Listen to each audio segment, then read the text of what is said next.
LSU and Utah falter, Georgia and Notre Dame survive close games, while Penn State, Washington, and Michigan continue to roll. Hello and welcome to the JSA studio. I am your host, as always, Nathan, and today we are going to be breaking down the AP Top 25 as well as giving my own version of it. Let's go ahead and start off with the AP Top 25 here. So the AP Top 25 going from 1 to 25 is Georgia at 1, Michigan at 2, Texas at 3, Ohio State at 4, Florida State at 5, Penn State at 6, Washington at 7, Oregon at 8, USC at 9, Notre Dame at 10, Alabama at 11, Oklahoma at 12, Washington State at 13, North Carolina at 14, Oregon State at 15, Ole Miss at 16, Miami at 17, Utah at 18, Duke at 19, Kentucky at 20,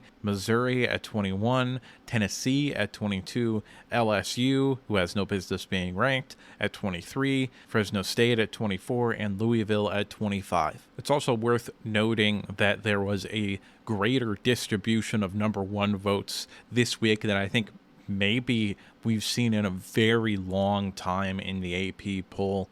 I still think Georgia had like 30, like 3 times as many as Michigan, who had 12. Texas had 10, I believe. Florida State had 4, and Ohio State, I think, had 1. If I'm being completely honest with you, Texas has the best case of any of those teams that received first place votes to be number 1. Georgia hasn't really beaten anybody. Michigan hasn't really beaten anybody. Ohio State has beaten Notre Dame, but I think Alabama is very clearly better than Notre Dame. And Florida State, we thought had 2 solid wins, but honestly, Clemson hasn't looked fantastic. They were in a game with Syracuse, who I don't think is very good. And LSU, turns out, just isn't good. They're just bad. I was very high on that team heading into this year, but that is not a good football team. It's just not. And then you get outside of that, and I think you might have, honestly, the best 2 teams in the country in Penn State and Washington, and Oregon is right there as well. Then you start to get into the teams that I think are fake, with USC, Notre Dame, Alabama, and Oklahoma. I don't think those teams are real contenders on the national scale. I think they're good teams who should contend or play in New Year's Six bowls, but if they make the playoffs, I think they're going to get routed by a few of these other teams that are ranked ahead of them. Then after them, you get what I call the happy to be here squads with Washington State, North Carolina, Oregon State, Ole Miss, and Miami. I think they're just happy to be here, ranked right in the middle of the top 25. They've pretty much already met the expectations that they've had for this season, and in some cases like Washington State or Oregon State and Miami, I think actually far exceeded the expectations that they had heading into this season. And then you get the we play defense triplets here with Utah, Duke, and Kentucky, all of whom I think have good to great defenses, not elite ones, but good to great defenses, with some serious question marks on offense. You know, with Utah and Kentucky, it's much more the quarterback situation, and with Duke, it's much more literally everything else. And then in the final 5 spots, you have teams that I don't know what to think about. Leading that group is Missouri. I don't know what to think about them. I think Georgia is very likely at some point going to lose a game during the season. Even though I still think they probably win the SEC, I think they are going to lose a game at some point during the year. And Missouri might have the best case of any team they play to actually beat them. Now, I do think Kentucky coming up this week is actually a pretty big matchup for Georgia, because I think they can actually match up defensively with what Georgia has to offer offensively. So that could be a low-scoring slugfest that comes down to the quality of kicker play. But I think Georgia is just a better, more athletic version of Kentucky.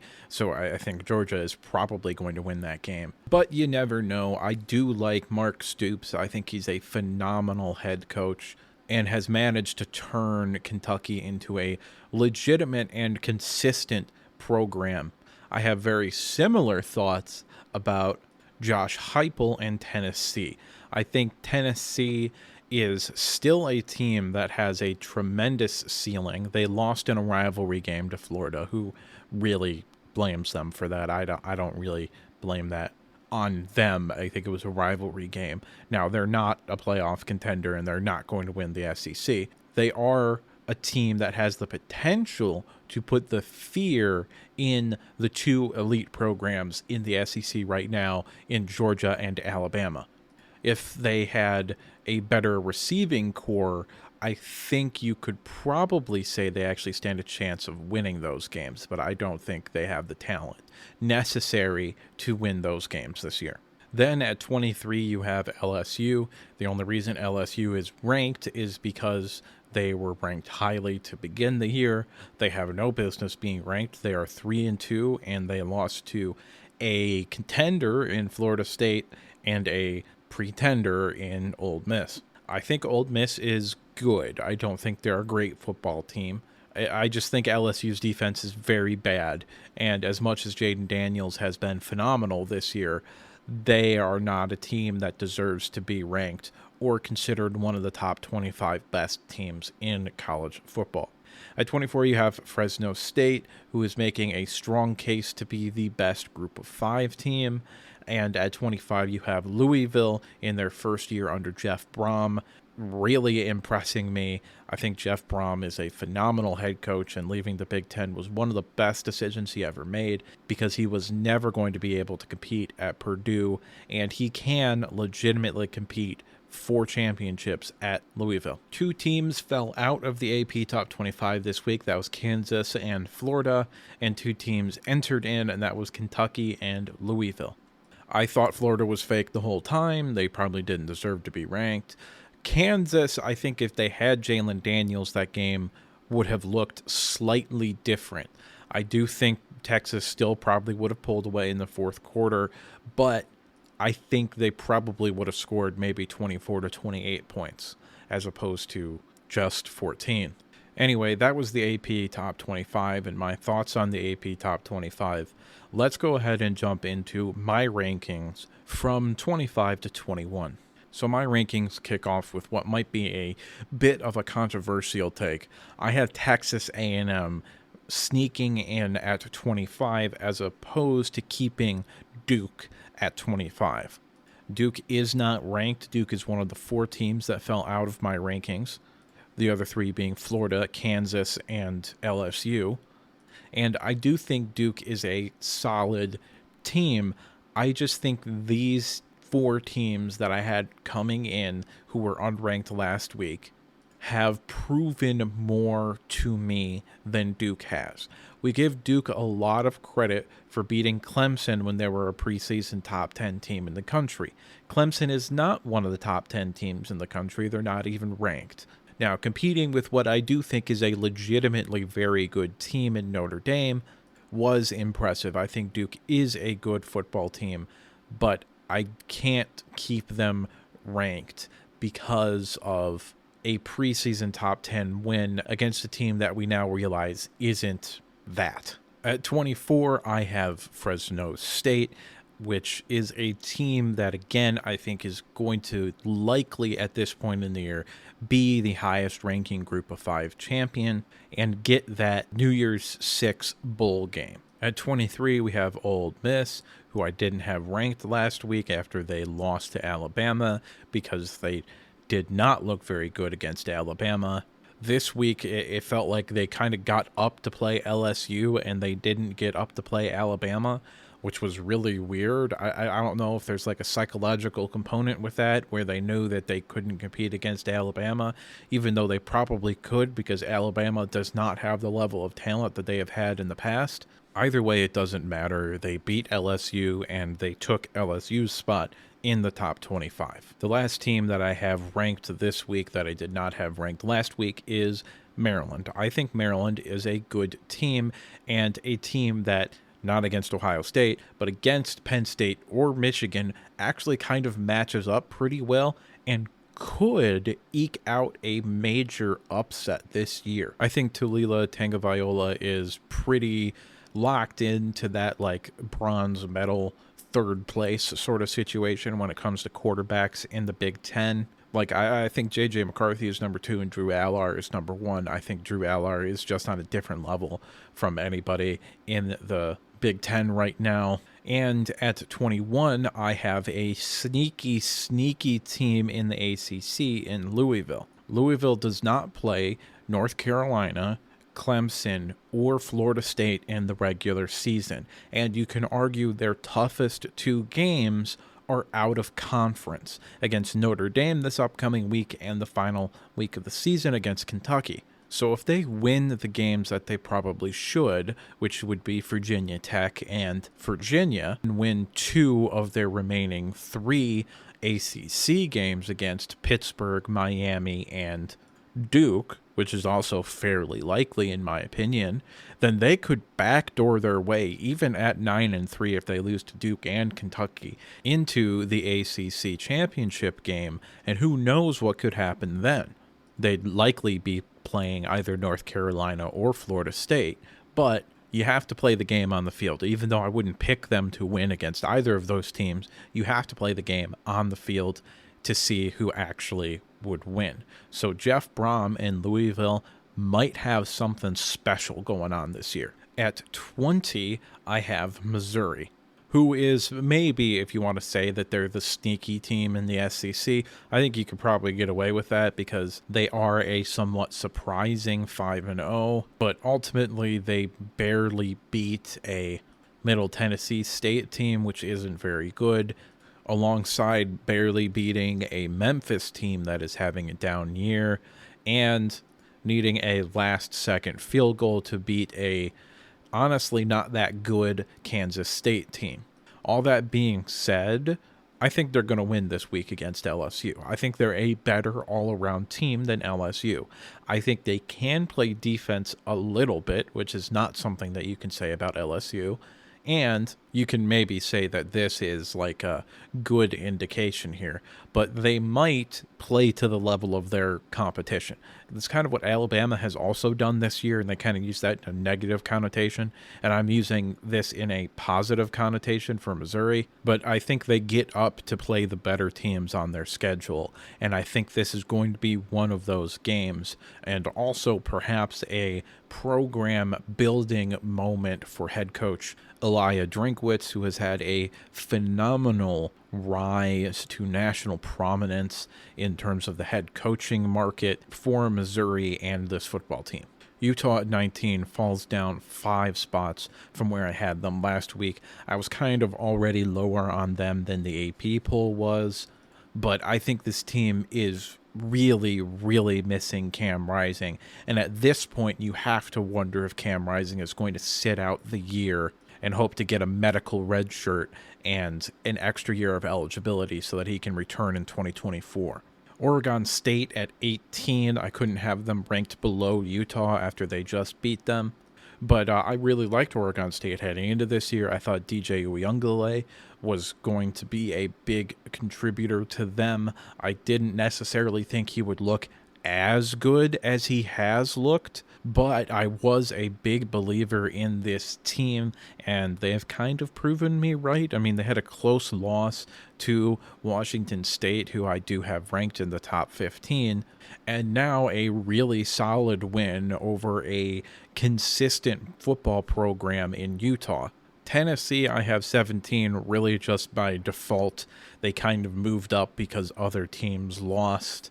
I'm not sure they're the 17th best team in the country, especially with a loss to Florida. That's kind of bad. But again, it's not that bad because it is a rivalry game. I don't know. But I do think they still have a fairly high ceiling. I think their defense is better than people want to talk about. And Joe Milton has honestly been pretty good so far this year. If you just look at his numbers or his PFF grade, then it's not really going to be great. But that's why you got to actually watch the film. He's been okay. I don't think he has that take over a game sort of ceiling in him like Hendon Hooker had, but I still think he's a quality quarterback. Kentucky, on the other hand, I think is being held back tremendously by their quarterback play. I legitimately think Kentucky could be a top 10 team in the country if they had a better quarterback. But they don't. I think they could still win. I think they very well could pull off the upset against Georgia because Georgia's rush defense has not been very good this year. It's sort of been average, which is weird to think about because they've been so good the past 2 years, especially in that area. But if you look at the numbers, it actually shows that Georgia's defense might have more cracks than they've had in a long time. So if Kentucky can get a little out of Devin Leary, then they could maybe pull off the upset. I mean, Auburn almost pulled it off with an utterly incompetent passing game. However, I think it's also worth noting that Kentucky has better running backs and a better offensive line than Auburn as well. If I keep going, I'm going to talk myself into Kentucky upsetting Georgia. But I really like Kentucky. I really, really like Mark Stoops. And I love the direction that that program is going in. At 15, I have Miami, partially because they had to move up because they won and a lot of other teams lost, but also because I don't think they are getting the respect that they deserve on the national scale. Last year was a disaster. Now, it turns out they had an absolutely awful offensive coordinator. As a Michigan fan, I could have told you that. And now in year 2, I think this team has found its identity. Tyler Van Dyke is playing out of his mind, and Mario Cristobal seems to have finally gotten this program on the right track. Miami does have a bit of a tougher path to the ACC championship game than Louisville because they do play both North Carolina and Florida State.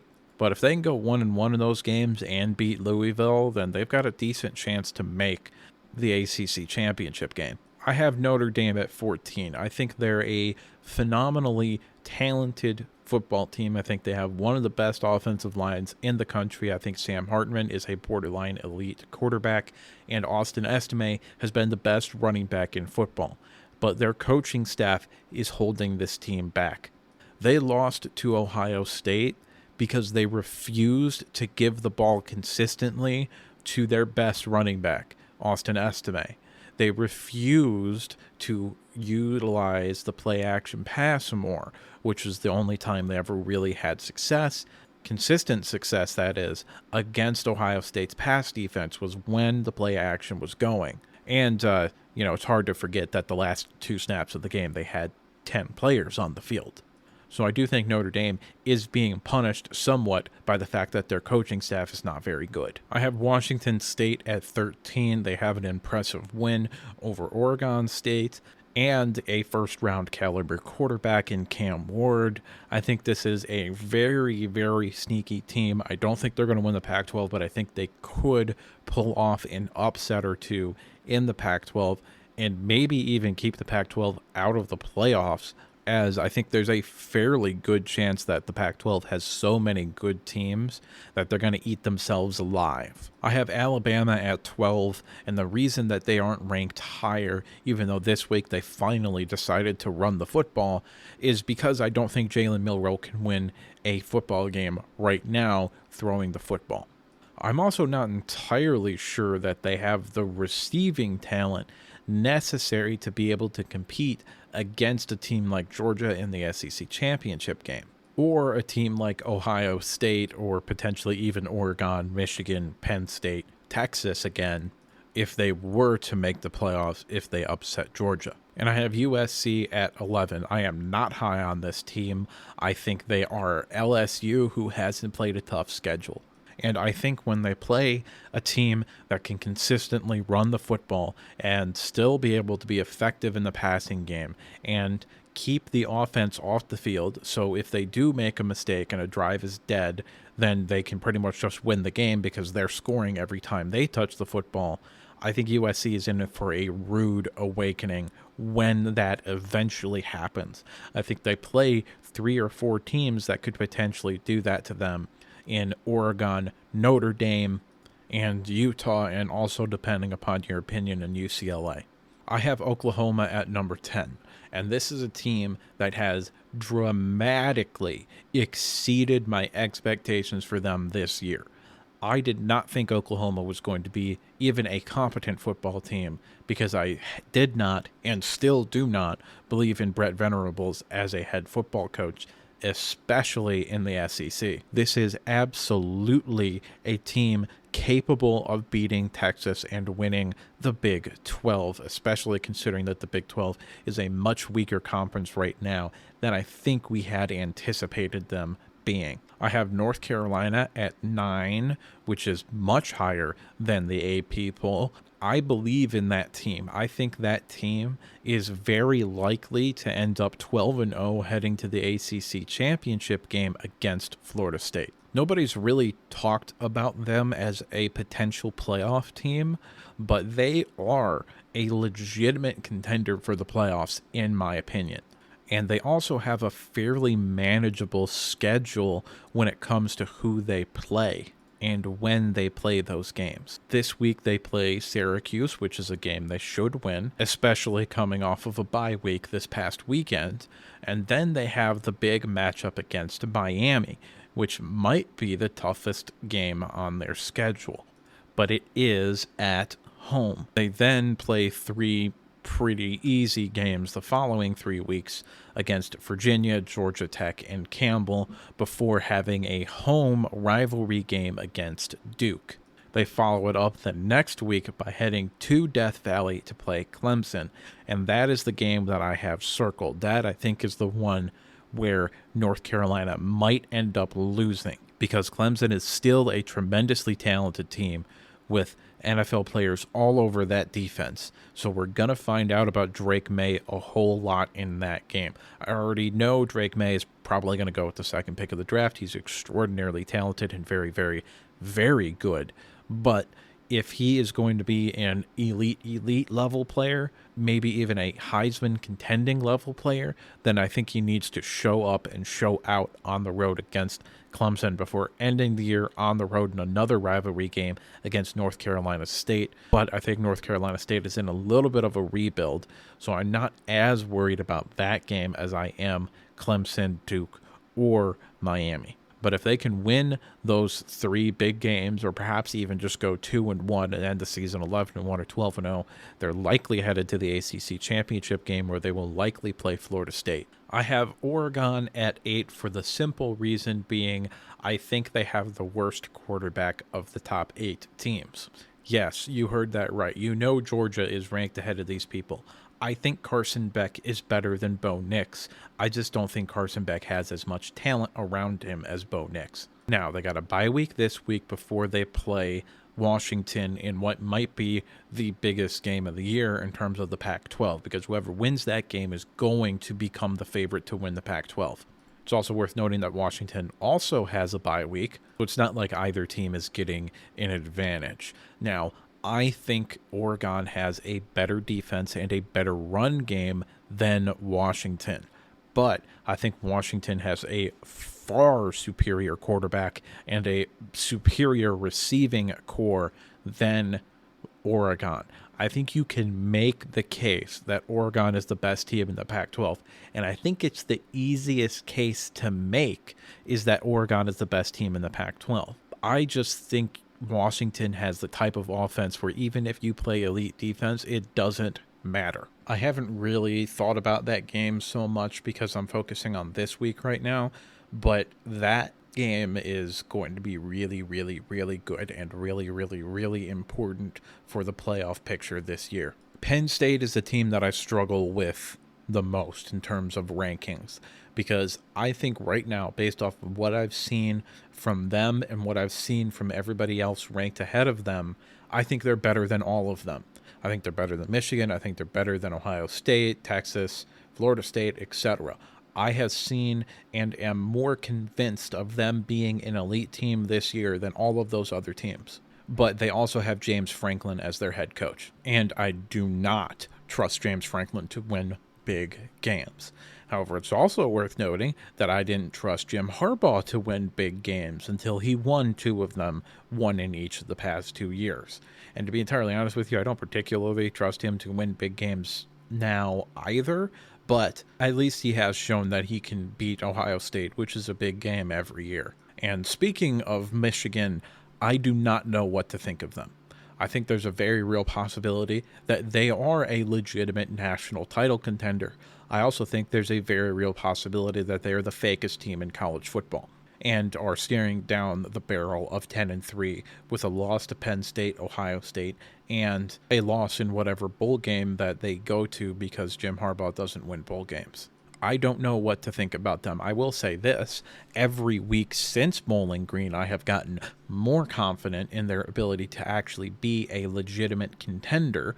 I think they looked really good against Rutgers. I think they looked phenomenal against Nebraska. And I think a large part of that was actually playing their best offensive lineman instead of putting him on the bench in Ladarius Henderson. So if he ends up getting more run at left tackle, which he absolutely should, because you're getting better at two positions with him at left tackle. You're getting better at left tackle because he's better than Carson Barnhart at left tackle, and Carson Barnhart is better than Miles Hinton at right tackle. So you're getting better at both left tackle and right tackle when he's on the field. The two biggest problems with Michigan, though, which I do think is ultimately going to keep them from winning a national title, even if they do manage to beat both Penn State and Ohio State, which is unlikely in my opinion, is the fact that they have unquestionably the worst receiving core of anybody ranked in the top 10. And more specifically, anybody that's actually being talked about legitimately being a playoff contender. Like, they have a worse receiving core than North Carolina, who I think is also a potentially playoff contending team. I think they have a worse receiving core than USC, who is ranked 11 and not in my top 10. So the receiving core is a massive problem. Like, cool, Roman Wilson's been great this year. Well, I mean, he's been great in the red zone. He hasn't really been great outside of the red zone, but he's been a really good receiver this year. He's sort of solidified himself as a draftable NFL prospect. Cornelius Johnson looks exactly the same, which is a guy who might get a chance as a camp body, and nobody else has really done anything of note. The other issue with Michigan was their biggest problem last year, and this year it's not as big of a problem, but it's still a major, major problem, and that's that their defensive line is not as good as everybody says that it is, especially in the pass game. Michigan is utterly incapable of getting pressure with less than 6 people. Even if they blitz one guy, the offensive lines that they've been playing, none of which have been particularly great, have been able to handle the blitz packages, and Michigan just seems incapable of winning one-on-one matchups with their defensive line. Really, the only guy that I've seen do it consistently has been Kenneth Grant along the interior, but you don't really put him in pass rushing situations because he's 6'4" and 360 pounds. So even though he does consistently win one-on-ones, he's getting double teamed 99% of the time. Nobody else on that defensive line has been able to win consistently. They just haven't. Doesn't mean that somebody can't break out. I definitely saw some improvement in this area against Nebraska, specifically with Josiah Stewart and Braden McGregor, but I'm not convinced that the defensive line is going to be able to generate pressure against an elite offensive line like Penn State or a good offensive line like Ohio State. At number 5, I have Washington. I really, really like this Washington team. I think they have some talent on defense to where they can be average with their elite offense. And I think Michael Penix Jr. is the front runner for the Heisman to go along with a decent running game and potentially the best receiving core in the country. In all honesty, I probably would say that they do have the best receiving core in the country. Yes, even over Ohio State. I think Emeka Ibuka is a phenomenally overrated player, and they have nobody else outside of those two. Whereas I think Washington legitimately goes 6 or 7 deep at the wide receiver position. Speaking of Ohio State, I do have them remaining at 4 in my rankings here, and I think this Ohio State team has done the exact opposite of what everybody expected them to do. I think their offense is average. I don't think it's good. I don't think their offensive line is elite. I think they're good to, like above average to good sort of area. I think a really good defensive line could take over a game. And their defense is the elite unit. That might be the best defense in college football so far this year. Yes, better than Georgia. Yes, better than Michigan. Yes, better than Texas. So the question is going to be, when they play those other elite defenses that they're going to play in Michigan and Penn State, can their offense do enough to win those games? I'm not sure, because I think offensively Penn State and Michigan are both light years ahead of Notre Dame. And Notre Dame left a lot of yards on the table in that game. I decided to swap Florida State and Texas this week. Florida State, I still think, has 2 quality wins against LSU, who isn't ranked, but they're a really good offense, and the defense dominated that game. So I still think you can say that's a quality win for Florida State. And Clemson, which again, quality defense, and the offense looked good for stretches of that game. So I think you can still say Florida State is an elite football team this year, especially if it ends up clicking and they bring their A-plus game. But the reason I moved Texas ahead of them is because Texas does have better wins than Florida State now. I think Kansas is a quality football team this year, which is crazy to say because all of the basketball teams are good in football this year for some reason. But they also have the win over Alabama, which is a better win than anything Florida State has done. And the reason I had Florida State ahead of Texas is because I thought LSU was a comparable win to Alabama. It's not anymore. So I had to move Texas up to 2 and move Florida State down to 3, which means I kept Georgia at 1 for some reason. I don't really have a good reason for keeping Georgia at 1, but I don't have a reason to not have them at 1 either. I think potentially they got caught up in maybe like a look-ahead spot to Kentucky because they're a much better team, or a team that was going to give it their all because they need that program building win that Hugh Freeze is desperate for down there in Alabama at Auburn. I think Carson Beck is much better than people are going to give him credit for, and I think when they want to, they can just run the football down your throat, and there's nobody in the country that's going to be able to stop them. The defense is still great. It just isn't elite, all-time great like we saw the past 2 years.